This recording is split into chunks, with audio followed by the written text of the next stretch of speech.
Hello ruby folks. So, ఈరోజు మనం look and say sequence చూద్దాం. లుక్ అండ్ సే సీక్వెన్స్ అంటే ఏంటి అంటే, మనం ఒక పర్టిక్యులర్ స్ట్రింగ్‌ని తీసుకున్నాం అనుకోండి. ఫర్ ఎగ్జాంపుల్ ఇది న్యూమరిక్ స్ట్రింగ్ అనమాట. Each term in look and say sequence is a numeric string. So, ఇక్కడ మీరు అబ్జర్వ్ చేస్తే ఇనీషియల్‌గా 1 అనే స్ట్రింగ్‌ని తీసుకున్నాము. దీంట్లో ఎన్ని వన్స్ ఉన్నాయని డిస్క్రైబ్ చేస్తే నెక్స్ట్ సీక్వెన్స్ ఫార్మ్ అవుతుందనమాట. సో, ఇక్కడ మీరు అబ్జర్వ్ చేస్తే 1, 1 ఉంది. సో, ఈ 1, 1 నెక్స్ట్ సీక్వెన్స్ అవుతుంది. ఇక్కడ అబ్జర్వ్ చేస్తే మనకి 2 వన్స్ ఉన్నాయి. సో, 2, 1 నెక్స్ట్ సీక్వెన్స్ అవుతుంది. నెక్స్ట్ అబ్జర్వ్ చేస్తే 1, 2, 1, 1 ఉన్నాయన్నమాట సీక్వెన్షియల్ ఆర్డర్‌లో.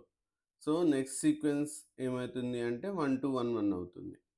అలానే నెక్స్ట్ పర్టిక్యులర్ సీక్వెన్స్‌లో టర్మ్ వచ్చేసి లైక్ నెక్స్ట్ సీక్వెన్స్‌లో నంబర్ వచ్చేసి మనకి 111, 221 ఎందుకంటే 1, 1 ఉంది. ఫాలోడ్ బై 1, 2 ఉంది. దెన్ 2 వన్స్ ఉన్నాయి కాబట్టి. సో, ఇది సీక్వెన్స్. ఇప్పుడు నెక్స్ట్ టర్మ్ ఏంటో మీరు గెస్ చేయగలరా? దీని తర్వాత ఎ ఒక్క నిమిషం పాజ్ చేసి గెస్ చేస్తా అన్నా పర్లేదు. The solution is 31 followed by 2, 2 followed by 1, 1. Okay. Because 3 once ఉన్నాయి. తర్వాత 2 టూస్ ఉన్నాయి. అండ్ దెన్ ఫాలోడ్ బై 1, 1 ఉంది. సో, ఇప్పుడు ఈ సీక్వెన్స్‌ని మనం ఎలా అచీవ్ చేస్తాం రూబీ కోడ్‌లో. నేను దీన్ని మీకు 2 స్టెప్స్‌గా డివైడ్ చేసి చెప్తాను. ఫస్ట్ థింగ్ వచ్చేసి నాకు ప్రీవియస్ టర్మ్ ఉన్న సీక్వెన్స్ తెలుసనుకోండి. ఫర్ ఎగ్జాంపుల్ నా దగ్గర ఈ టర్మ్ ఉంది. నేను దీన్ని ఎలా డిరైవ్ చేస్తాను అనేది ఆలోచిస్తా ఫస్ట్. సో, నేనేం చేస్తాను అంటే దీన్ని ఫస్ట్ ఆబ్వియస్‌లీ క్యాస్‌గా డివైడ్ చేసుకొని చంక్ వైల్ యూజ్ చేస్తాను. Where I'm going to put ampersand colon equals to. So, ఇప్పుడు ఏమైతది నాకు ఈక్వల్ టు ఉన్న చంక్స్ అంటే 1, 1, 1 ఒక సీక్వెన్స్ వస్తది. నెక్స్ట్ 2, 2 ఒక సీక్వెన్స్ వస్తది. నెక్స్ట్ 1 ఒక సీక్వెన్స్ వస్తది. ఇప్పుడు దీన్ని నేనేం చేస్తాను అంటే మ్యాప్ గాని, కలెక్ట్ గాని ఏదైనా పర్లేదు. సో, మ్యాప్ యూజ్ చేసి ఎలిమెంట్‌ని సో, నాకు ఒక్కొక్క ఎరే వస్తుంది. సో, ఈ dot last or first whatever it's up to us plus or దీన్ని స్ట్రింగ్‌గా కన్వర్ట్ చేసుకున్నా పర్లేదు.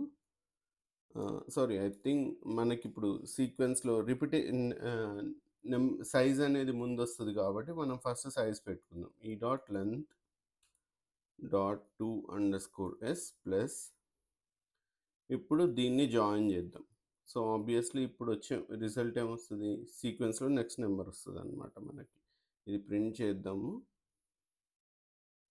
మీరు అబ్జర్వ్ చేస్తే ఇప్పుడు సీక్వెన్స్‌లో 312211 ఇదే కదా మనకు కావాల్సింది.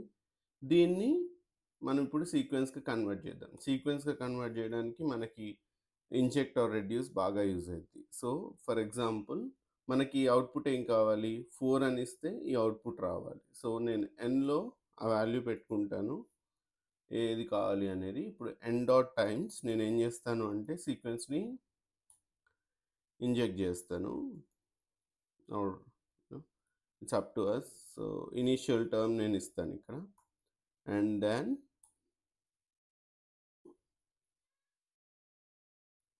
ఇనీషియల్ టర్మ్ ఇచ్చేసి నేను సీక్వెన్స్‌ని ఆబ్వియస్‌లీ ఇక్కడ వేరియబుల్స్‌లో సీక్వెన్స్‌ని లోడ్ చేసుకొని అండ్ మనకి నెక్స్ట్ నంబర్‌తో పెద్దగా కరెంట్ నంబర్‌తో పెద్దగా యూజ్ లేదు కాబట్టి నేను సీక్వెన్స్‌లో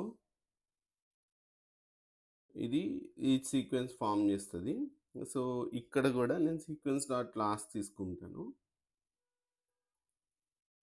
ఎందుకు అంటే మన ప్రీవియస్ అవుట్‌పుట్ తీసుకోవాలి కాబట్టి, ఈ సీక్వెన్స్‌ని నేను ఎరేలో హోల్డ్ చేసుకుంటున్నాను కాబట్టి లాస్ట్ తీసుకుంటాను. సో, ఆబ్వియస్‌లీ ఇప్పుడు ప్రతిసారి నేను ఈ వచ్చిన అవుట్‌పుట్‌ని ఇన్‌పుట్‌గా సీక్వెన్స్‌లో ఫీడ్ చేస్తాను. నెక్స్ట్ టైమ్ ఆ లాస్ట్ సీక్వెన్స్‌ని తీసుకొని దాంట్లో సీక్వెన్స్‌లో లాస్ట్‌ది తీసుకొని దాన్ని క్యాష్‌గా స్ప్లిట్ చేసి నేను అవుట్‌పుట్‌ని జనరేట్ చేస్తాను. మీరిప్పుడు అబ్జర్వ్ చేస్తే సో, ఏదో ఎర్రర్ వచ్చింది. Let's see what's the error is. It's times. So, దీన్ని మనం ప్రింట్ చేసామనుకోండి. విల్ గెట్ ద అవుట్‌పుట్. Thank you guys. Have a nice day. Bye by.